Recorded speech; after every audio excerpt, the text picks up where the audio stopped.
Thanks to viewers like you and sassygamers.com, Bard Rock Cafe can exist, I guess. So, you can find links to Sassy Gamers, our Patreon, and social media stuff in the show notes. Just click. Thanks. Previously on Bard Rock Cafe, after starting the obelisk for hours, the party was disturbed by the arrival of freakish goo monsters known as gibbering mouthers.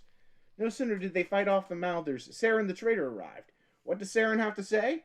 Find out today on Bard Rock Cafe.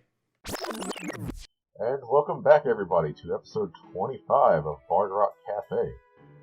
Last time, as the party, with their new ally, Nadir, entered the Bard Rock Cafe basement, ended up getting ambushed by some gibbering mouthers, and then, right as they were at the cusp of victory, a new challenger approached, Saren, who cast a disintegration ray on the last remaining one, then said there was chaos, and he sensed it, and he came to help. Let's go ahead and dive right in. The person you see in here has kind of threadbare clothing on. He has a set of broken shackles on his wrists, kind of pale, almost jaundiced-looking skin, and oily blonde hair that comes down to just past his shoulders. He has bright green eyes, and he is looking around at everything, at just the ooze and the mess and muck and all of you, obelisk, and there's just a lot happening that he's taking in all at once. And, as he's taking it in, we all realize he just cast 2 spells in front of the obelisk.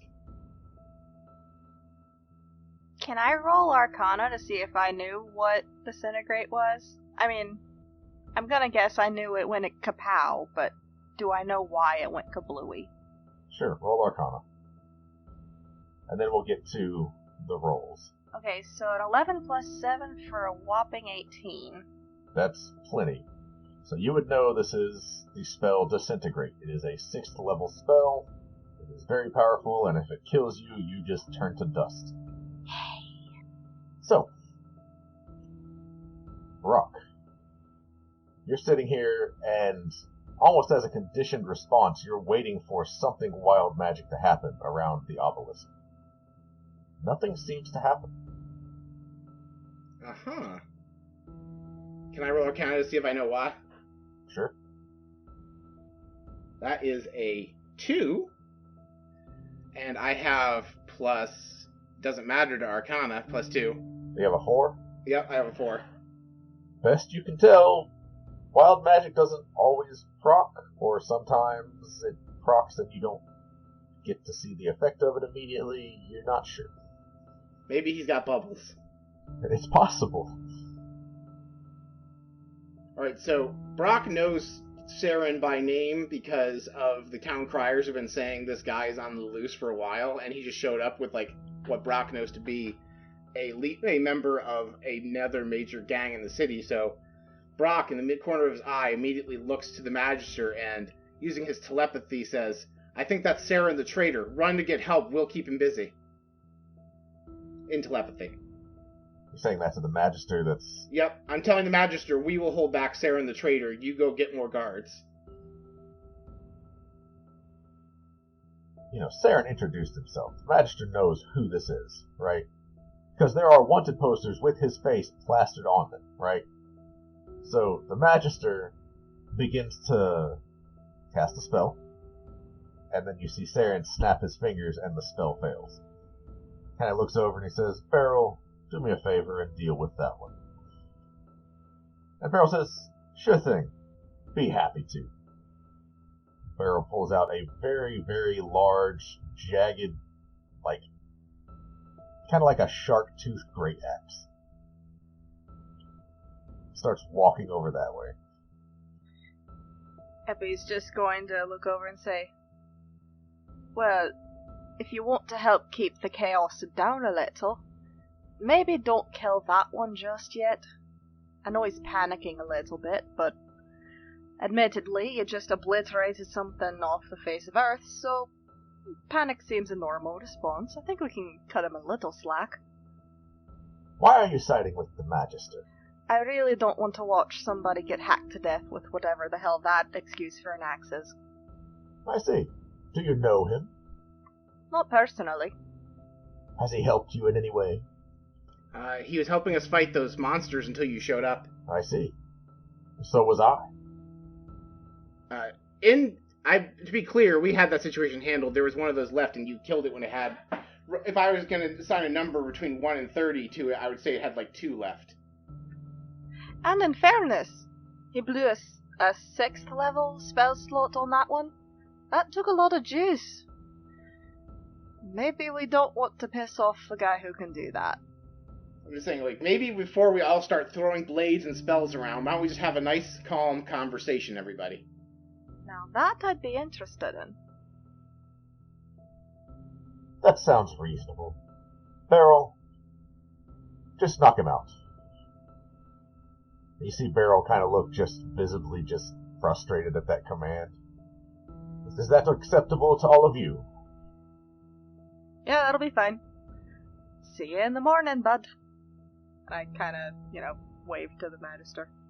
Brock, when he initiated the telepathy, gave the Magister the ability to communicate with him, and Brock's like, can you just roll with that? So the Magister is taking a very quick assessment of his situation and just throws his hands up. He says, all right, I surrender. I won't fight. Let's just talk.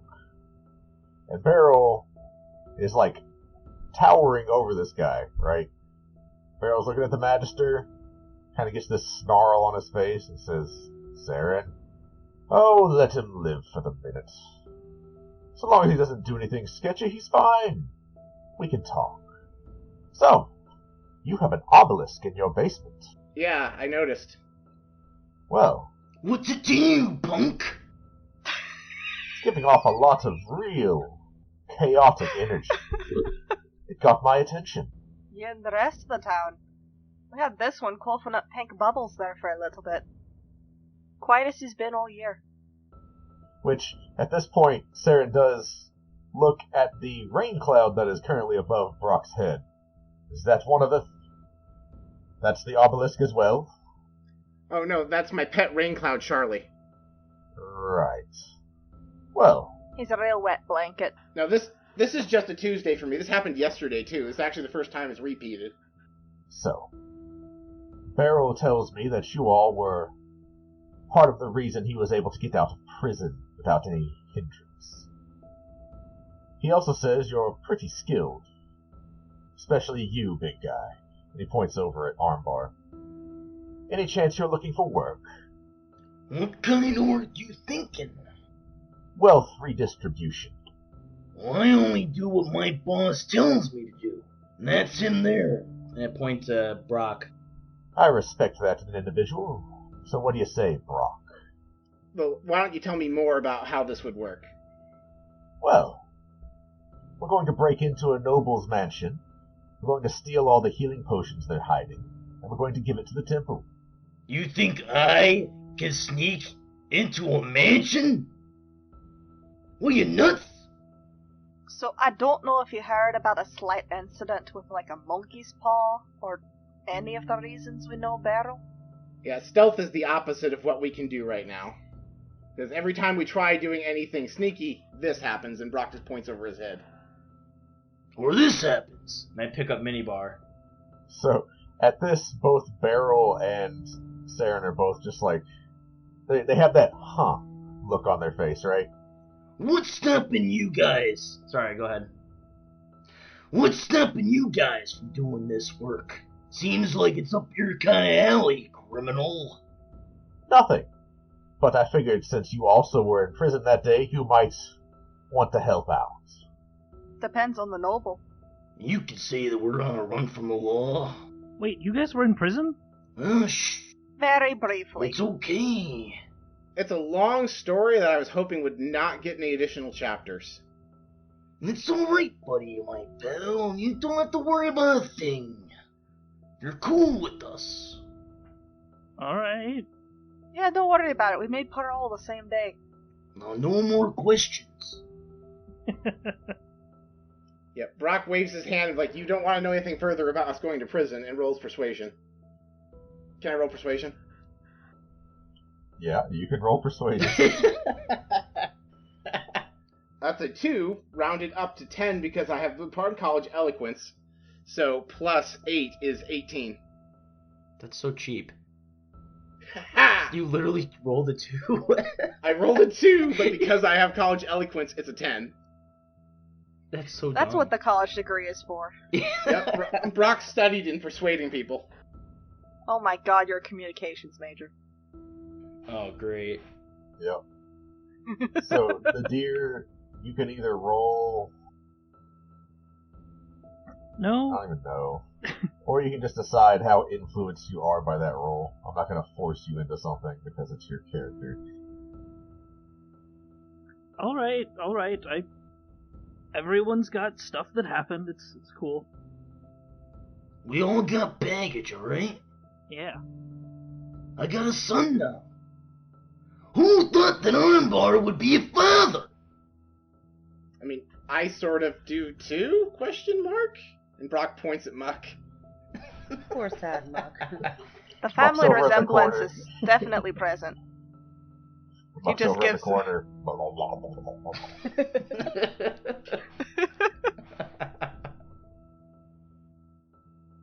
So Effie just you says, like boss? Go over there and pet him. I already pet him and I had to press to digitize my hand. We're done petting him for today. Alright, settle down. Anyway, Mr. Saren, so we have obvious concerns about going into any sort of illicit work. Just it really does not suit our skill set at the moment.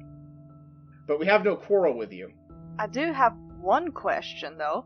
Yes. Which noble house? Does it matter? In 2 specific instances, yes. She asked the question. It must have mattered to someone. Which two are you worried about? I'm actually of the house Song. I'm disowned by my family, but I'd much rather not rob my family. Now see, I was seeing Song as possibly one we could get into, because you're bait. No, I'm still on relatively good terms with my brother. I don't want to rob his inheritance. Well, don't take your brother's things, just take your dad's things. My dad's things are gonna someday be my brother's things, Epi. Well, that's unfortunate. Well, I can say safely that House Song is not the one we're hitting this time. But you can see the problem, though, because House Song also provides many of the town's guards. I do. So you can see where I have a conflict of interest in that, in being involved in that kind of activity. I would like to reiterate, and Brock, love you to death, but you would make excellent bait in this situation. Hostage, even. Have you ever been a hostage? I feel like maybe we could swing that one a little bit better. You can tell, Epi, that I'm the one of us that studied negotiation because you don't usually open with, kidnap him, please. Well, there went that shot. So which noble family is hoarding all of the health potions that we just got back? Well, all of them to some degree. That's not surprising. You don't think a few goblins outside of the North Ward managed to stop trade that much? No, the nobility just made sure they were taken care of. And I'd like to see to it that they're not anymore. Well, we do have one person who is at least somewhat skilled in getting into places that are a little harder to get into. Rook. Rook is up top listening carefully as she can, but she's also very intrigued by this beautiful and terrifying creature that she's got her eye on. Yeah, there's just a displacer beast having this conversation with us. Yeah, the Displacer Beast is sitting very well behaved right where it ended last time. And Rook is kind of sitting like on the edge, like she's sitting on the edge with her legs kind of hanging over the side. And she's so intrigued by this beast, she's trying not to like lose track of the conversation she's listening over. But damn, that thing is so cool that, you know, she can't help but kind of look at it sitting there regally. And she's kind of amazed that it hasn't really like continued attacking. Is there a way for me to read its expression, or is that like too much to ask? That would be animal handling, which Oh, historically you've done well with. So, Rook it's probably Rook's best role. quote unquote, well, let me get on roll 20. I'll try. This is exactly what you built your character for. Oh god. Try wrangling with your rope. Oh god. No, I'm limiting myself to looking with eyes. And a natural 20. What? I'm not even joking. I'm looking right at it. Holy cow. What does that Let's go. You built your character for this. Rook is actually explicitly, like, when she was a kid, she had books about displacer beasts. Like she was into the cool mythical beasts. So, before you decided to take up a life of adventuring as a rogue, you were actually a 20th level ranger. You just set that aside. Oh man. Okay, so what would you like to know with your nat 20? What is it paying attention to?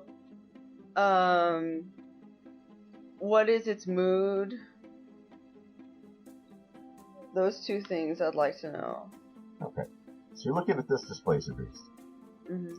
It is very alert because there was just combat going on, Mm-hmm. and there are two strangers downstairs.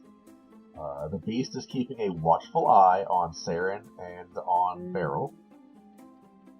It does seem like its hackles are up, but it's not in a ready-to-strike pose, if that makes sense. Yeah, it does kind of make sense. Like, is it nervous about those two, or it's just like watching them? I'll say because you got a nat 20, I'll go ahead and give you this. The displacer beast seems to be reading the mood of you, Brock, Armbar, and Epi, and the deer. And based on how you are acting towards Saren and Beryl, it is on guard. Okay, that's really interesting. Okay, cool. I am extremely glad of that right now. Rook is very happy about that too. But now Rook knows that, like, she's being addressed and she's sad, but she knows she has to join the conversation. So, I'm gonna have to go back down into the hole. Honestly, being involved in the social encounter is the worst thing that could happen for Rook this episode. Seriously? Can I shout from above? Am I, like, close enough to do that? I mean, there's a gigantic hole in the floor, yeah. You're just like... Okay, over... I just don't know how high I am. I mean, I just don't know the height. Only you would know that, Khadijah. I know, I'm dying. Rook doesn't actually shout, she just speaks it, like, really low, like, so no one can hear. Like, what? Speak up. No, I'll just respond in a kind of loud voice to Effie and say, "Yep, I trust myself going alone, actually." I kind of look up, look at Saren. Kind of make that hand motion. But wait a minute, guys. Why are we trusting this guy all of a sudden? He just shows up, takes out the last enemy, and all of a sudden we're just goody-goody with him? What gives? In fairness, I really didn't think you would be doing this well. But I see now that the chaos that I felt was coming from the obelisk, and not from whatever else was going on here. Clearly you had a handle on things. But why all of a sudden should we trust what you say? I don't have a compelling reason.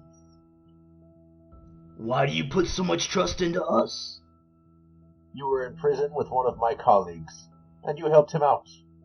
That's more than I normally have when choosing an associate. So that's what's in it for us, is we become an associate to you? Again, I didn't know you before now.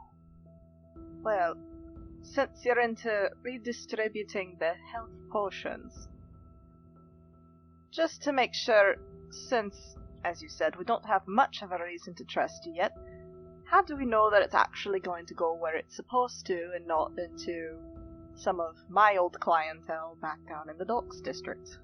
I want to make sure it actually winds up going where it's supposed to. I've been to the temples. They could use it. I agree. Would it help if I let you deliver it? Epi kind of thinks for a minute. That certainly would ease suspicions. But again, not the most subtle of persons. I mean, I have horns and all that. Saren points over to the shark-toothed great axe wielding half-orc. Says, he's really not the most subtle either. We all have our uses. Fair point. Mr. Saren, if I may ask, if we were to firmly say no, would we be able to just walk away peacefully from this situation today? Yes. We're still on the fence about this Magister. I am, after all, very wanted. I have a proposition for you. Now, hear me out here. This is going to sound a little out of left field. But how about we have a contest? If I win, then you let the Magister go free, and if I lose, then we help you on this job. Saren is rolling insight on you. He did not roll well, but he is rolling insight. Okay. Well, with a 5, he has no idea what you're planning, so he says, I'm interested. Let's see what you have to offer. Alright, so tonight, Brock immediately breaks out into an elaborate dance number. Yep, and he's like playing his tambourine to provide a beat to dance to. He does a kick, he does a split, and then he bounds up from the ground up onto his feet again and produces a stance and says, top that. Oh, I don't think he's got the cojones, boss.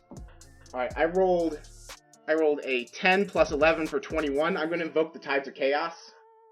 Okay. That is an 18 plus 11 for 29. It is a 10 plus 11. No Tides of Chaos? No. Alright, 21 it is. So you see a grin kind of creep across Saren's face, and he says, I really didn't see that coming. But I suppose the proprietor of somewhere called the Bard Rock Cafe. I probably should have. Alright, let's give it a shot. Can I do something while he is dancing? Sure. Alright. Actually, before I can do anything, what's the floor made out of right here? Stone. Concrete. Oh, damn. Okay, never mind. Can't do the thing. I was 100% gonna subtle spell mold earth. Nice. Oh, that would have been cool. Instead, he's just gonna do the wop of the floss. Oh no, he invents the floss.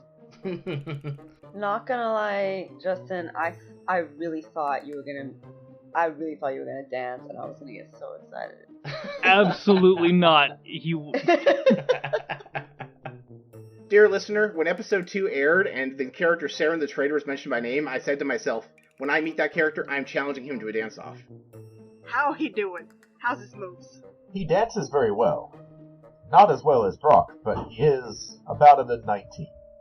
But he does acknowledge that, while he knows what he's doing, Brock's just better. As invigorating as that was, I suppose this means we lost. We came here to offer our hand out in friendship. It seems you are not interested. A pity. But sometimes that's how it goes. To be clear, we aren't interested in being enemies either. I would prefer to stay on neutral ground with you if possible. I understand. We haven't told you which house we're hitting. The Magister doesn't know anything, except that we are attacking a noble house. We are going to leave. Hey, before he leaves, Epi is just going to very quietly cast message and basically use it to whisper in Saren's ear, I'd like to see those health potions redistributed. I think a certain cleric of the Raven Queen may be able to stir up some public ruckus about that if knowledge got out. He pauses, and then Dimension doors out with Beryl. No response. Fair enough. Brock approaches the Magister and offers him a hand. Are you alright? That was Saren. And he didn't kill you because of me. I am aware. He is one of Waterdeep's most wanted. I didn't think I was going to live. Thank you. I need to go report to the Blackstaff right away. Really quick before you do. Yes? Anything Saren said about us and how we knew his consociate, what do you have to say about that? Well, he kind of just takes a minute. I'll put it this way. I'm really happy to be alive. We all have a history. Thank you. Am I free to go? Wasn't stopping you. Please, report back to the Black Staff and let them know. Are you good? Like, you're a little shaky right now. Do you need, like, to sit down for a second? I can make you some tea. I know about your tea. Epi just gives the most knowing look at Brock's. Brock doesn't even need to look at him to know. I will be fine. But I think I don't want to be here any longer. So, until we next meet, goodbye. And he just quickly makes his way out of the basement. Well. That was a close one. So, do you know about that spell that he used? Fascinating thing. You have to be really good at magic to do it, but once a day, you can just make sure that things just that are existing don't anymore. That's a fun spell, and he counterspelled too, so I'm practically useless. That's someone we know now. Isn't that fascinating? And bright side, he probably doesn't want to kill us, so I call that a plus for today. I have to agree on that one. I kind of look up at the Dimension Door Beast and Rook. So, what are you gonna name your new pet? I'm not sure it's mine. With a natural 20, I feel like you are sure one way or the other. It seems to be more of an ally of all of us, if I can be honest with you. Fairy. You see Fairy perched up kind of on the... I say on the roof.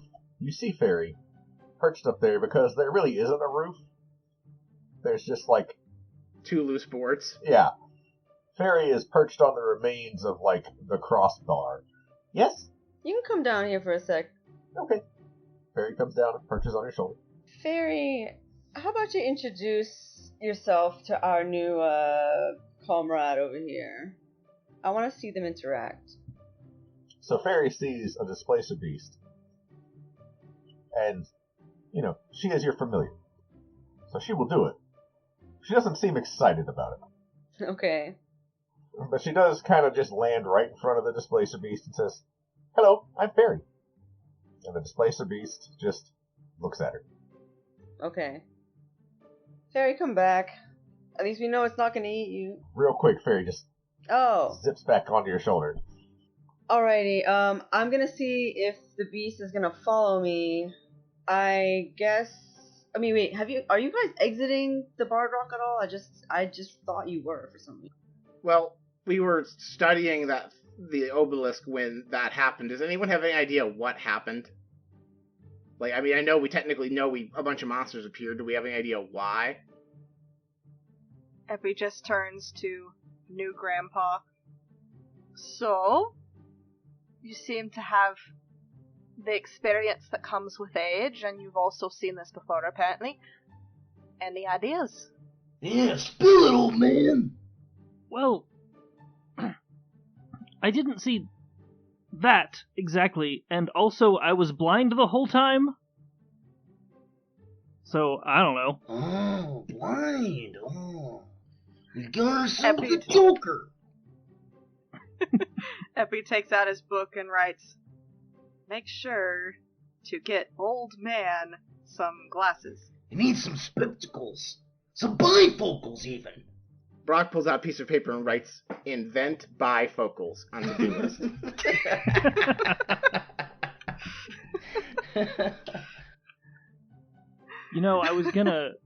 I was gonna refute that, but actually, if I'm wearing glasses that I don't need and get splashed in the face, I can just take them off to see regularly. Yes. Smart. Old man defense systems. Aha! These glasses were a distraction. They don't work. My God, he was Superman the whole time.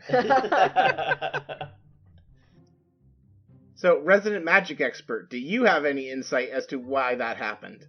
I look at Epi. Epi kind of looks up from his book. He had been scribbling a couple more things in there. Do I have any insight as to what exactly prompted that? By that you mean the appearance of all the gibbering mouthers? Yeah. Go ahead and roll Arcana. Okay, you know what? We're breaking out big dice for this one again. I'm sure this will be fine. Hito, this is your first experience with the big dice, I believe. Yeah, I keep Okay, hearing let's see. about it. Get ready.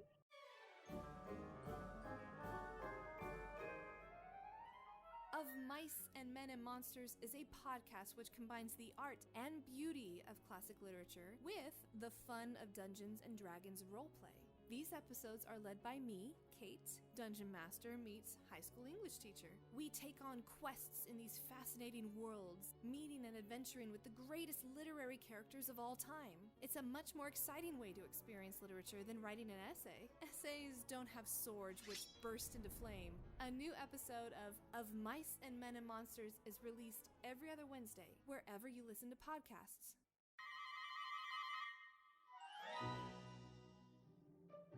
How big is the big dice?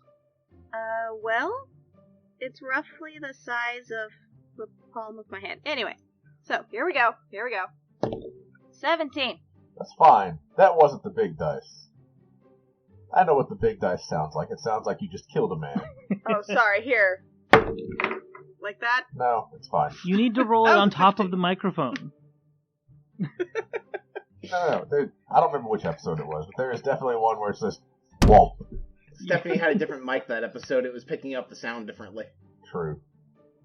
That's lame. We went and upgraded our sound You equipment. just need to get a bigger dice. Right. You know You what? You are correct, sir. Gotta get you one of those mammoth ivory die. It just Or just get a heavier die. Get one of those like solid metal ones. Yeah, like the metal ones.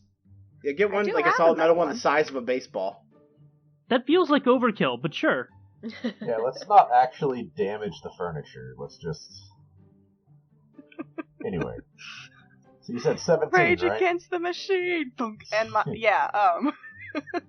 So my Arcana bonus is a 7. So is it 17 total or 24? I rolled a 17. I didn't add Gotcha. my bonus to that. My bonus to that is 7. Damn! Okay. Sick. I got a degree for this. And you guys all Everyone's went to education college. is paying off today. I got a 4.0 and be foolery. Armbar doesn't have a degree. Armbar doesn't need it. We're getting you there, buddy. We are teaching you letter by letter. Excuse me, he has a the degree in master of thugonomics. thugonomics. No, I think Armbar has like an honorary degree in engineering or some bullshit. Dear listener, that's what Tyler's actual degree is in. I was not aware of that. He's a dirt engineer. I know, that's why it was really Yeah, funny that's you funny. arbitrarily picked engineers. Such a coincidence. Okay. So, Epi, Mm-hmm. what you know about... You do know that these are gibbering mouthers that you fought. And you know that they have a lot of different sources. Typically, they either come from, some deep layer of the abyss, or they are spawned by sorcery gone wrong. Whenever they kill someone, or something, they consume it completely, reduce it to ooze, and then its mouth and eyes join all the rest of the mouths and eyes that are in the ooze, that are cackling and laughing and looking everywhere as you fight them. They are twisted, insane, nonsensical creatures. They are from an outer plane that is not bound by the same rules of reality. And you can't think of any possible reason why they would have just randomly appeared here. So, I don't know why they're here, but given the fact that they're from a plane of everything going just a little bit bonkers, and they generally turn people to ooze, which then is amalgamated into that form that you saw there, I don't know what got them here. Sometimes sorcery that went a little bit wrong can summon them. But, yeah. let's just say gibbering mouthers are really not what we want to be facing in their basements. Ever. So, Brock has two theories. The first is that this obelisk is just attracting things, like the way it attracted the old woman and the frost giants to it in his vision. Or it has something to do with the cards we drew from the deck of many things. Because some of these cards we drew appeared to have no apparent effect, but maybe they're having an effect now. And so, that's what two things Brock suggests as a possibility. Epi thinks for a minute. Hey, Arnbar, which card did you draw? You expect me to remember that? He didn't know what it says, Epi. He can't read. I can't read. Jeez, you gotta remind me. Well, I mean, they had pictures on them. I gave it to Minibar. Wait, Epi, didn't you record what cards we drew in your book? We can just ask the DM. I think I did. Hang on. Let me go back and look at my many notes. I'm pretty sure I would have written it down. I don't know if I didn't. I definitely didn't write it down. I didn't write mine down either. I know what Tyler's card did, but I don't know what card it was. And out of character, Paul suspects it's Epi's card is the one that caused that to happen. Alright, so out of character, so I don't have to dig through my notes, what was the card that Armbar drew? Armbar drew the one where an NPC of some random choice by the DM is going to be his enemy. Yeah. So, Armbar drew the rogue card. And then Epi drew a devil card. Yep. Did I draw, the brain or something? You drew the idiot card. The idiot, yes. It had to do with your brain, yes. Something to do with my brain. I got that far. So, if I had to venture a guess, Epi, the things that came from the abyss, a plane that is full of devils, if I'm correct, might be something to do with you drawing a card with a devil on it.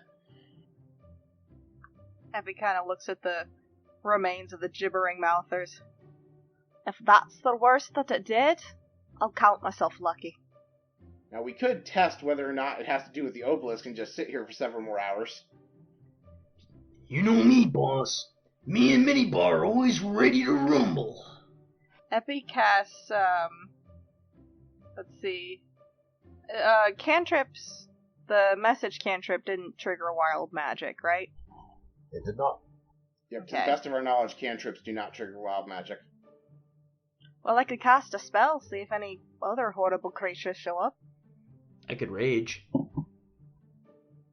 That's true. That's true. We could get you to rage. Wasn't he already raging? Because we were just in a fight? Well, so the rage fades the minute you don't attack something or get attacked. Okay, so he has extra rage he can turn on. Okay. Right. He can't double rage. Well, not with that attitude. I feel like that would just proc normal wild magic. I feel like this was something more, and Paul, the role player, is going to ask about Tyler, because Tyler's the one who actually used a detect magic effect and saw something. Oh, that's right. So, Armbar's the one that has information that will be helpful here. That's right. So, Arnbar, get your first experience seeing what magic looked like. How was it? What'd you see? What I saw looked like bright lights with auras. It was beautiful. You'd have to see it to believe it. Epi's got a little grin on his face. You know, I've always thought the same thing. What colors did you see? Oh, I believe it was the bright yeller. Would I know which school of magic bright yeller is? I don't. So, I will let you roll Arcana at advantage because Armbar is technically helping. Okay, so that's a 9 plus 7 for a 16 on the first one, and then advantage, right? Ooh! Okay, yeah, no. The other one was a 2, so 9 plus 7 for a 16. Okay. Yeah. Not hard to gather that yellow would be divination. Epi looks at Armbar, sort of slow turns to the obelisk. Yeah, unfortunately, that definitely means it was the obelisk that did it. Unless Saren is a big fan of divination magic. At this point, what time of day is it right now? It's still morning for us, right? We have like a whole day to kill. Oh no, we spent hours here, didn't we? Yeah, you guys spent hours here. It's still, I would say it's about noon, to be honest with you. Because you were interrupted in the middle of your session. So the only thing Brock can think of is Brock has a couple of plot threads out where he's trying to find out more leads about like where we can do to travel to another plane. So Brock doesn't know what to do with the rest of our day besides wait. As a party, you do have free time. You can do whatever you want to do.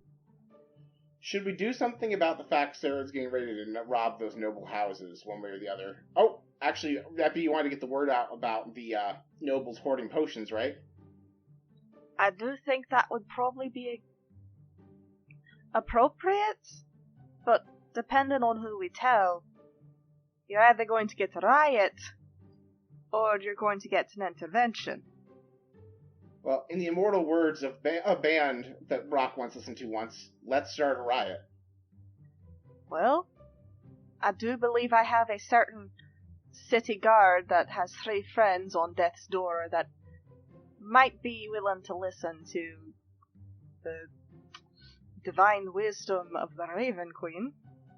Didn't he want you to go somewhere and cure everybody? Yep. I can cast it. I think if I really try, I can probably get 3 of them back, but that's about it. It would be nice if I wasn't the only one going there, to be fair. I'm a little afraid of being torn to shreds when people find out I can bring people back and then find out I can only bring back 3. Well, what if we make some sort of spectacle out of it, just embrace the spectacle? Like, we make people have to schedule appointments to get your help, and we book them 3 at a time. Epi kind of thinks about it and pulls his hood a little farther down. That might not be the worst thing. Starting to get the impression people just know what I look like now. That's probably not going to be a problem, honestly. Like, who would notice? So, any suggestions? What is a good gossipy spot for noble people? Well, Brock has an idea of what we can do if we want to reach the nobles. Yeah, just to know if we can find gossip of who might be extremely healthy compared to everyone else right now. Maybe that would give us a clue as to where Saren's going. Brock wants to propose this. How about Armbar goes to protect Epi, and Rook and Brock can chase down some leads on whom Saren might be targeting. Okay. You got it, boss! What about Nadir? Nadir, where do you think your skills would be used best? Not too terribly great at really anything physical. All my experience is just in knowing things and research and that sort of thing. No, Epi comes over and kind of tries to peek at the spellbook. What sorts of things have you knowledge about? Are you looking in the book that he was writing in earlier? Uh-huh. He had closed it and kind of kicked it away during that fight. Do you just open it up to like a random page, or what are you doing with it? I think I might skip over to it, pick it up, and bring it back to him. He goes, "Oh, this isn't a spell book. This is I kind of record everything in it." Epi sort of holds up his spellbook. In fairness, I do the same thing, but it's also my spellbook. Saves a little bit on packing. So, what are you researching? What are you writing down? I was writing. I had the obelisk show me everything that I was doing the last time these tablets appeared, and kind of recording everything that I was aware of the last time it all happened, and the conclusion of it all, to see if later I can parse through this and find some way to not have things get as bad as last time. Well, that's certainly appreciated. What all did you write down? What all happened the last time? Epi, he just spent like 3 hours writing stuff down. I think that we might want the too long didn't read version of that. Yeah. Which is what he gave you. Yeah, the TLDR version is what Kenny said last session. Okay. Star Wife. that I also don't remember fully. The short version was Kenny's going to give you advantage on history checks related to the Time of Troubles. Right. But I mean, like, the specific in lore things that happened. Oh, that we already went over that for 2 different episodes of this podcast. I don't think we need to recap it again. Yeah, exactly. Okay. Sorry. So anyway, fast forward, I guess. But yes, Nadir explains the thing. Well, Nadir, I have several different leads I'm looking to track down that will probably get back to me tomorrow. But I think that if you would rather help Epi or help us, I think it's just up to you. Who would you rather come help? Because unless you want to stay here and study the obelisk, but I don't know if there's any more you can get from studying it right now. I am tempted to just cast different magics in front of it, but I definitely don't want to do that alone. I'll go with Epi. Yes, and if we have extra time, then you and I can have a lot of fun casting spells and seeing what happens. I've been wanting to do that since this thing crashed in here. It's so nice to have another wizard. Finally, it's like the scientific method, but with magic and blowing shit up. I love it. Brock looks very annoyed that he's not considered a real spellcaster. Oh, don't worry. You have your voice books, which you definitely can't lose and didn't study for 10 hours a day, and if you lose the little booklet, you're a little bit creaked about the paddle. Don't worry, it still counts. I lost my voice box once you were there. That's true. You had lots of little bubbles coming out. It was hilarious. What do you do if you get, like, a cold? Do you, like, sneeze and then you cast Cure Wounds? Like, what happens there? I think you need the spell Cure Sickness. I don't think Cure Wounds can cure a cold. He probably uses prestidigitation like he tries to do everything. Prestidigitation is a very useful spell, Armbar. Well, I wouldn't know. You never taught it to me. Could you use prestidigitation to, like, unsoil your sinuses to cure a cold? It's like... No, it just, like, clears it up, like, a minute. And then after you do that, like, thing where, like, you blow your nose, you can breathe again for, like, another 30 seconds, and then it immediately clogs up. Yeah. I will allow you to try. For science. Just give me the common cold. Not yet. Flu season at the Bard's College must be a real event. Oh, the thing about college, especially the Bard College, is when one person gets sick, everybody gets it, if you know what I mean. Right. Small classroom sizes do that to everyone. Fortunately, I do know of a good free clinic outside of town that can help you out with that. You know, I think I'm good.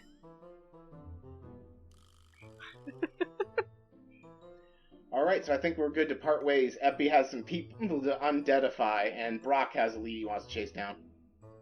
Alright. Yeah, let's go Team A!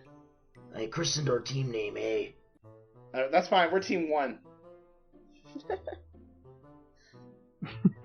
Oh, Come along, Armbar. Muck, you go with Brock. Don't get lost. No, Muck is going to stay here and guard the cafe. Nope, he said he wants to come with you. Excuse me, I'm the one with the psychic link to my sentient booger monster. Yeah, but I'll you look don't, into his you eyes. don't pay enough attention to him. Where are his eyes? Don't ask. He literally looks like Muck the Pokemon. It's like the Yeah. picture was basically it. Like his eyes are just at the top. You don't have enough badges to train this monster.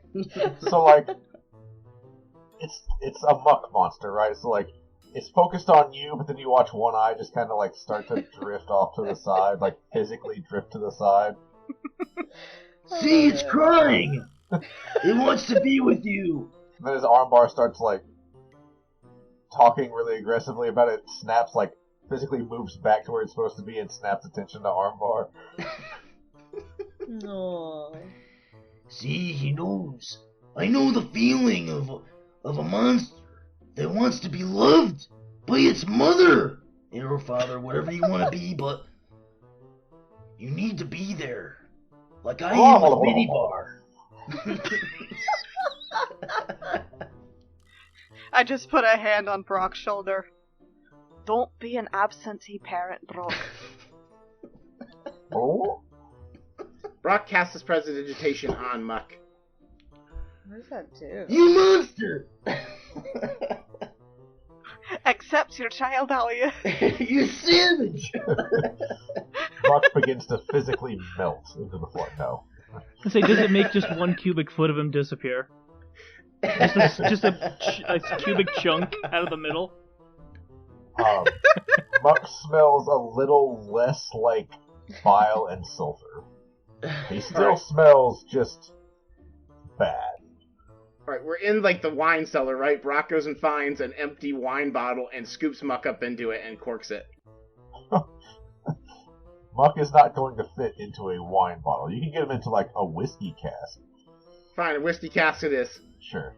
You now have a barrel of Muck. A barrel of muck, And- a bucket, or a boot full of egg. Alright, so I strap the barrel to Armbar, like, Armbar, I'm trusting you to protect Muck. My father will not appreciate this. Well, I can't say no to you, boss.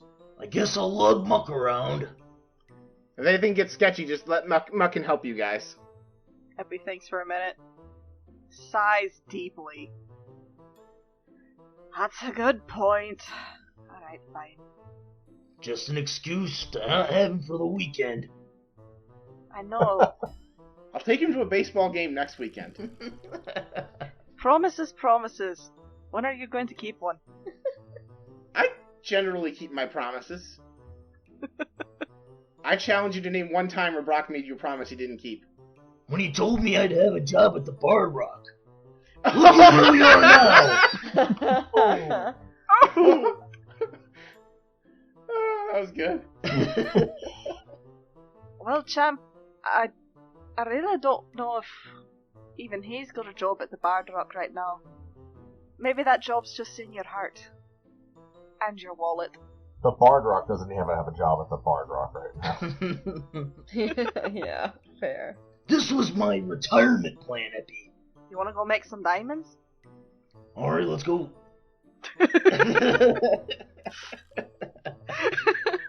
We're off to get some diamonds, the wonderful diamonds of people who have dead family. Oh my god. Alright, so we're going to start off with Brock and Rook. Alright, so Brock is leading Rook down into the North Ward, and it's like, okay, so I've disowned my family, but I'm still on good terms with my brother, and I think I should be able to just, like, go and talk to him, and he might have an idea of which noble families are hoarding all these potions. I think that's a great idea. Let's go. And so we make our way towards the estate of the Song family. So while we're on our way walking, I just, while we're walking, I take the time to just kind of run through the noble families that I've stolen from. Do I remember anybody that fits that description? Okay. Roll. I'll say history. Okay, 1 second. What the heck is my history? +5. I rolled a 14 total. Okay. So the thing about noble families, they all kind of run in the same circles. And they're all nobility, right? Like, in the middle of the nobility, there's people with more money and people with less money, but for everybody who's not nobility, it's just the rich people on the north side of the city.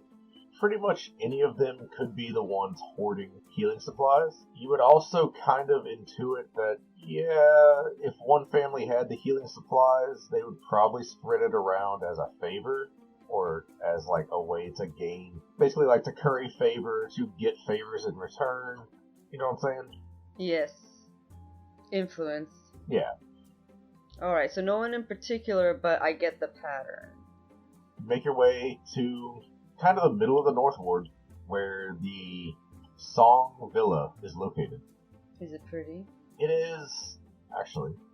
I'll tell you what. Brock, would you like to describe the Song Villa?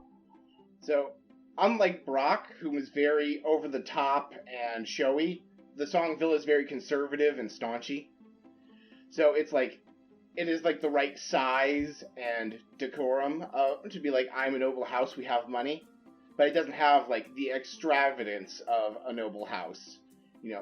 Papa Song doesn't spend money on unnecessary things. He is a miser.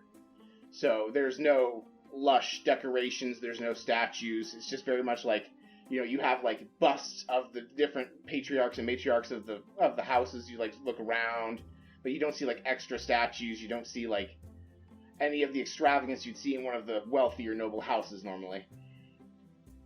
Rook looks between Brock and the villa and goes, This is your house? Yeah, my room doesn't look like this. I wouldn't think so. As you approach the wrought iron gate that kind of leads from the street into the actual house proper, basically there's a doorman there to greet you. And he does immediately recognize Brock. So he doesn't even really kind of acknowledge Rook. He just turns to you, Brock, and says, "Ah, Master Song, what brings you back here?" I came to visit my brother. Is he in today? Yes, he is. But come on in. I'm sure you know the way. Is this individual with you? She is. She's my associate, Rook. I see. Very well. And he unlocks the gate and invites you in. You don't, you know your way around, right? They don't need to give you an escort or guide you anywhere. This is your old house. So you're given free reign to the place. And while we're, when they let us in, I also ask, are mother and father here, or are they elsewhere? Well, your mother is here. Your father is out at the moment. He had business with some of the other nobility. Brock bees a visible sigh of relief. Did Rook notice it? Did you say visible? Yep. Brock is visibly relieved Pop Song is not present. Sick. Okay, I didn't hear. I wasn't sure if I heard the word. Okay. Rook's a little, she just kind of notes that. And Brock does. He makes his way over to the part of the estate that belongs to Love Song, his brother. So you don't run into, you run into servants that are going about their business. They all acknowledge you as you pass. They do the little, head bow thing. But you make your way up to your brother's room. He is currently lounging around. Looks like he has a set of polished armor with the symbol of Tyr engraved onto it. But aside from that, everything seems normal. As this is all your backstory, if you want to go ahead and describe it, go right ahead. Love Song, even though he was the younger brother, was always the favorite of Pop Song. He definitely takes on the same kind of conservative, staunchy, I live a minimalist lifestyle, even though I am wealthy kind of thing. So his room would be very much like a soldier's room of, a bed, just the nightstand, just the armoire, nothing extra, just his things he needs. Mm-hmm. And Brock walks in, and he's probably, and I'm not sure what you would walk in and find. Brock's like, "Love, how are you?" He glances up from what looks to be a small book of some sort, and there's visible surprise on his face. He says, "Brock, what brings you here? I haven't heard from you in ages." I wish I could say I was just coming to visit, but I'm actually here in the context of your work as a paladin of Tyr. Can we speak with you? Of course. And he notices that you have a friend with you. So he does stand up. He clamps his right hand over his left side of his chest, and he bows his head forward. "It's good to meet you. My name is Love Song." Hi, I'm Rook. "A pleasure." Mm-hmm. And he definitely picks up immediately that you are not nobility. "What's the cause of this visit, Brock? What did you want to speak about?" Well, we just had an encounter, and the a Magister is already reporting in on what happened with... I'm sure you've heard of the stories of Saren the Traitor. "Yes, I have." Well, he informed us that he is planning to rob a noble family that is hoarding healing potions, and I was wondering if you had a guess which family that might be. You see his hand reach up, and he kind of clasps the sides of his temple, and he's like, "There are a few that might be hoarding healing potions. I know that the nobility has never suffered from a lack of healing supplies, even though I am personally aware that the Temple of Tyr has been short-supplied. I admit that I do not know who has the supply of healing potions with them right now.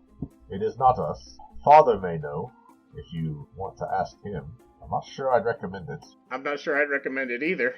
Do you think Mother would know? "She might." You see him clap twice, and a young butler pokes his head in. "Yes, Lord Song. Could you bring my mother up here, please? Tell her it's her son's asking to see her." And the butler looks between both Song brothers like, "Ah, yes, very good, sir." He shuffles out real quick. Even if she doesn't know, she can at least speak to Father. That would be wonderful. Frankly, I'm lucky my friends and I made it out of the conflict with Saren alive. I managed to talk him out of causing any trouble, and I managed to convince him to spare the Magister's life. But I couldn't stand by knowing that he was going to commit an act of violence against the noble family. I had to try and do something. Although, truth be told, I think it'd be easier if the noble family wasn't hoarding the potions, but that's out of my hand. You know how it is, Brock. Those of us with money don't always use it for charitable ends. So, you had a run-in with Saren, and from what I hear, you also had a very disastrous event with a meteor the other day. Yes, my cafe is destroyed. It is being rebuilt. The guilds are paying for it to be rebuilt. But I'm currently between places of business and homes at the moment. Thought about coming back here, but I didn't want to admit to Father that I was on hard times. I do understand. You worked very hard to get out of this house. I imagine it would be a bitter pill to swallow to come back, though you know we would take you. I do. You've been very supportive of this whole time. I know it hasn't been easy with how Father and I get along, but you've actually been wonderful through all of this. Well, you make it very easy to be the favorite child. And there's a glint in his eyes that it's only there for like the briefest of seconds, but he's giving you one of those brotherly just jabs. Kind of at this moment, the door opens and you see your mother walk in. Go ahead and describe. Swan Song is a fair, red-headed woman with green eyes. Even though the male parts of the Song household are very conservative and staunchy, she does have a reign of elegance about her. She's dressed in a fine gown. You know, she definitely she even has a tiara, and she walks very gracefully. You can actually tell the Brock's natural grace he probably got from her. Rook wouldn't say it out loud because she kind of feels it wouldn't be taken well, but she kind of sees the elegance that her mom has, and it's kind of sweet to see. Lady Song enters the room, immediately sees Brock, and then immediately sees Rook. And she does the kind of eyes down, then eyes back up, immediately sizing you up, and just wordlessly goes back to Brock. She says, "Son, it's good to see you." It's good to see you as well, Mother. I wish I could come and visit more, but with how things are with Father and I really only came because it was something very important I had to speak with you and Love about today. There's no explanation needed. So you have something important going on. What is it? So I have reason to believe that a new gang in Waterdeep is getting ready to rob one of the noble houses, one they believe has been hoarding healing potions. Love's not sure which one, but if we were hoping maybe you might know, or if you could talk to Father if he would know. That family is about to be targeted by a gang for a raid on their supplies, and we think if we can maybe convince the family to distribute the health potions, maybe they wouldn't be robbed, or maybe the city could do something to stop the attack before it happens. But all we know is that a noble family is keeping the healing potions for themselves, and they have attracted the scorn of this gang. I see. Well, I have some suspicions. There are a few noble families associated with the City Watch, ours being one of them, of course, but others that abuse that position. Let me speak with your father and see if I can find anything else. If I hear anything, I will send word to you. Alright, and I can be reached. I'm currently staying at the Blackstaff Tower. I don't know if Love has told you what happened to my cafe. We've heard. We do keep tabs on you, obviously, even though we cannot be directly involved in your business. Well, I appreciate that. I appreciate that you still keep an eye on me. Well, tell me about your friend. This is Rook. She's been helping me in the work to rebuild the cafe, and she's one of 3 other friends I have that have been quested with. Brock looks at Love, who referred to the obelisk as Meteor. The Blackstaff knows this. I don't know how much other, the guards or other nobility know, but the object that struck my cafe was an obelisk. It was actually a tablet of fate, and has quested me with rebuilding it, along with my friends. And Rook is one of the friends that has been quested by this tablet of fate to fix it. Rook kind of, without really smiling or anything, just kind of lifts a hand up and gives a little wave. And Rook, you do see that Brock's mother was making her way to you, seemingly to take your hand as kind of just a greeting, but you waved, so she stops mid-stride and just sort of tilts her head back in a half-head nod to you. She says, well, your father will be gone for a while yet. Why don't you sit and have tea and discuss with us? Of course, thank you, Mother. We are going to cut over to the other half of the party now. So, Epi, Nadir, and Armbar. What do you three do? Well, so, I was given an address, wasn't I, about where to find that guard and his friends? You were told where the dead were being kept. Tower something something. I'm sorry, I actually don't have any idea what you're talking about right now. That may just be me. The guard that Epi, saw Epi revive that dead guy was like, hey, come heal my friends. My friends' bodies Okay. are there. All That right, guy. now I'm tracking. I apologize. Go ahead. Yeah, Gucci. Yes, you know exactly where that is. So Epi is going to kind of start walking in the general direction of where that guy said to meet him up. And you can kind of see him formulating a plan, and he's just going to kind of turn and be like, alright, Armbar, Nadir, here's the plan. Seeing as how the whole city has a whole lot of dead people, and there's one of me, to prevent me from getting trampled to death, I have a plan. So, I'm going to put on a bit of a disguise, and I'm going to tell them that I'm just another one of the acolytes of the Raven Queen, sent at her behest to help with the whole dead friends thing. Just go along with it. Let's make the best of it, I guess. Maybe I can pretend to be like an Igor kind of monster with Minibar and Muck. Yes, master. Oh. Epi tries and fails to keep it together. That's a thing of beauty, and as much as I would love to see more of that. As long as you can punch anyone who gets a little too frisky with me, we'll call it good. Oh, I want you to say that in the first place. That's the Armbar 101. Armbar, you're a good friend to have. Oh, shucks. Nadir, what all can you do? I can do pretty much anything simple. Once you revive people, I can heal them back up to, fully good. That's probably the best thing. You know, I do like this idea, because, I'll be honest, I can bring them back, but I'm not so great at putting them back together once they're back. They always look just a little bit shocked. And I just break them. They're fine. They'll go back together perfectly fine. And I haven't had any going backwards yet, so we're good. Alright. If we revive the wrong person, I'll frickin' break him again. Well, that's how I fix things. I just punch them until they work. Minibar can help. Minibar is there for the halflings and gnomes of the situation. You know, I have to admit, it's been an excellent solution so far. Probably one of our more effective ones. How big is Minibar, actually? He's like half the height of me. Yeah, Minibar is a size category down, so he is small sized instead of medium sized as a creature. Oh shit, I was thinking of him as much smaller, sitting on Armbar's shoulder, kind of. Like Faye. Well, I mean, so, I'm trying to think,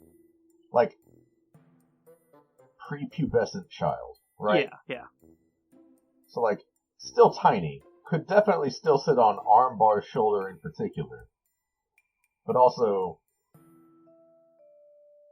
Minibar is also ripped like Armbar is, so it's a very buff, child-sized individual. Yeah, so imagine that one kid that was hit puberty first on their Pee Wee Football League. That is Minibar. Right, yeah. Yeah. If it wouldn't take me a bit of time, I've actually got... I know what this looks like. Now, if Minibar took a potion of growth, he would be exactly identical to you. We do have those. I know. I just am throwing that out there so you have something to go by. It's just like a better Conversely, version of Simulacrum. Kind of. Conversely, Armbar could take a potion of diminution and shrink down and be an exact copy of Minibar. Oh my god. Just food for thought for later. Carry on. Quit looking at Minibar like that. This ain't right. Never bother me or my son again. Epi just kind of looks at Armbar. All right, and with just a couple of incantations muttered under his breath, and waves his hand around, and suddenly grows up a little bit taller, and ears grow out a bit, horns go away, and just long black hair. Suddenly just looks like the most by-the-book elf you've ever seen. Same robes and attire, but definitely looks like an elf now. Actually, you were thinking too much about Nadir. You look like Nadir, but when they were 30. It's fine. I could pass for the grandbaby. Yeah, you're Nadir's great-great-great-great-great-grandson. Yes. Pulls the hood over, his face all the same. Alright. Let's see if we can pull this off without anybody losing their minds. And I'm gonna make my way over to the thing. Nadir and Armbar, is there anything you two would like to do, or are you just walking?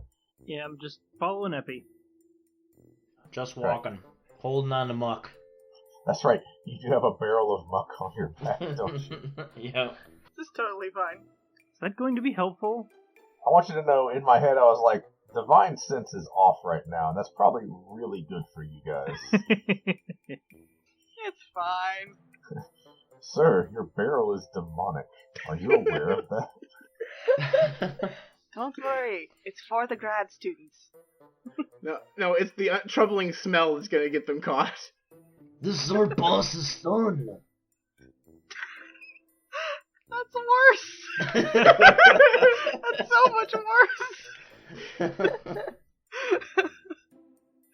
You guys make it about 3 blocks. Then as you round a corner, I need Epi to make a dexterity saving throw. Oh boy. Here we go. Ketchup dice. Okay, that's actually not terrible. That's a 16 plus a 1 for a whopping 17 to yeet. Without falling or stumbling or anything, you notice directly in front of you, a crossbow bolt just fires right in front of you and implants itself in the stone of the building to your left. This is fun. And as you look at the crossbow bolt, you see a little strip of paper wrapped around it. Okay. Is that slip of paper at all where I would be able to grab it without getting, skewered? Oh yeah, it's right there. I'm gonna get that slip of paper. Written on it is an address, and at the end of the address, you see GL. Is it near where we're going? Oh no. It is way to the south, in the Docks District. Goldilocks. Oh, well, that's probably not important. I think we may have to pay them a visit later. Can I take the crossbow bolt out of the building? Roll a strength check. Oh no, this is gonna be fun, but I'm doing it anyway. Epi gets a splinter, snapping an arrow off. Okay, so it got stuck sideways against the side of the thing, so I rolled it again. And that was a 20. A natural 20? Yep. Okay. Roll 2d100s. Let's see what you get. 10 and 41. Did we never roll Rook's wild magic for the natural 20 she rolled on animal handling? You did I not. didn't roll that. No. Nope. I It's didn't call for it. Oh, okay, so that was intentionally not called for. Okay. Alright. So we have, because it's a fairly neutral situation, we're going to go with the more entertaining option, which is technically worse. Bring it. Oh, good. Bring it on. So, you just yank this crossbow bolt out of the wall, clinks to the ground. All of a sudden, you find rope just coiling up out of your pack all around you until you are Looney Tunes, wrapped up in rope. And you just sort of fall forward. I knew it was too good to be true. I pulled it out in one pull. Armbar, would you be a dear and either pick me up or untie me? Well, I guess I could help you out. Let's see if I can break this. Maybe a mini bar helps. So, there's a lot of rope. It's going to take, the better part of a minute. You're basically a yarn ball right now with your head sticking out of the top. Maybe we can play yo-yo with you. Epi starts rolling down the hill away from you. Actually, for that matter, Epi, evens or odds? Oh, to evens. Start rolling down the hill, Epi. Armbar and Minibar start chasing after him. Okay. This is perfectly normal. Oh, God. About every 15-20 feet down the hill, the yarn bar rolls in such a way that you bonk your head and take a point of bludgeoning damage as you keep rolling down the hill. Oh no, I'm going to mold Earth to make a flat space where she can come to or where he can come to a stop, or curved upwards a little bit. So you create a ramp to launch the ball in the air. Oh yeah. Do it. Well, you already said it, so. Well, so you do that pretty quickly, so it doesn't yeet you into the sky. Epi, evens or odds? Odds. Shit. You hit that ramp and you get going upwards, and you just crest the top and then roll back down into the little U-shaped area. And you have stopped rolling. Oh, thank God. Almost like an Indiana Jones situation there. And I will say, Nadir, give me a perception check. Alright. It is an 8. Wonderful. Well, okay, so you have no clue about the crossbow bolt.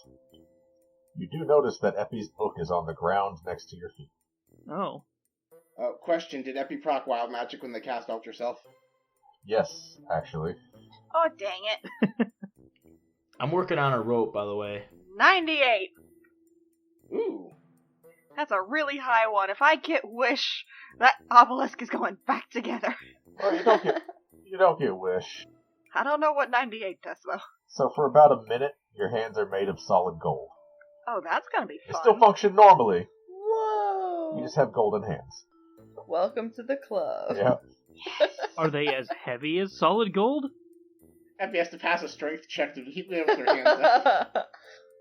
In fairness, it doesn't matter. That was a nat 20 strength check anyway. So That's fair. Epi, remember when I said I had to have a retirement plan? Oh no! Epi starts kind of wringing their hands together. I'm just saying, you'd be killing the golden goose there a little bit. I'd make diamonds like crazy. Don't Having worry, this I just conversation. joke. as you are in a yarn ball of rope. So, not to spin a yarn, but, how am I going to get out of this? And absolutely none of you tell Brock about this. I'll never hear the end of it. Nadir pulls out a dagger and hands it to Armbar. Epi looks very frighteningly at the dagger. Oh, stop. You'll be fine. Just gonna cut a little bit of an incision here. Remember, cut Your hand. away from him and yourself. I'm gonna let Minibar do it. Okay. So it takes, like I said, it takes a minute. If you're using a dagger, it takes a minute to cut through enough rope to get Epi free. Like I I say Nadir, you do see Epi's book on the floor, on the ground by your feet. If you want to pick it up and do stuff with it. Otherwise, Is it open or closed? It is closed. Okay, yeah, I'm just gonna pick it up and take it over to him and like, here, you dropped this. Because I'm respectful. Gotcha. Okay. Thank you very much. I'm a bit up a creek without a paddle if I don't have this. Yeah, you wizards are. And you're not a wizard. Close enough. Are you a sorcerer? Yeah. Some people are born with it. What can I say? Brock's a sorcerer too. I mean, yes. Yeah. He's a wild magic sorcerer. He was not born with it. Right. Alright, y'all. So after a few minutes of cutting away rope, Epi, you are free of your wild magic rope. You notice in that time your gold hands have worn off as well. Oh, I barely even got to use them. My retirement! Now see, this is why you don't put a hand in the stock market. Yeah. Unpredictable. I gotta hand it to you. That was pretty good. I can be pretty handy if you ask me for it. Here, let me give you a hand. Thanks. Nadir regrets everything. Oh man. Wave to the deer mini bar. Man, those puns were golden.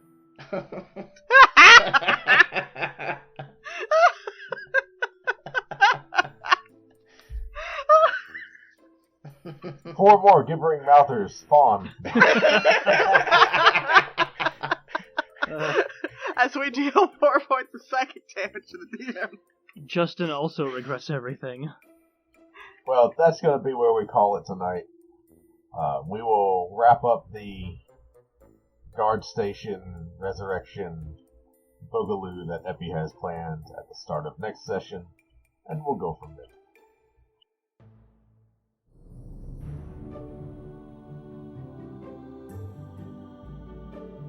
Okay, you listen to Bard Rock Cafe.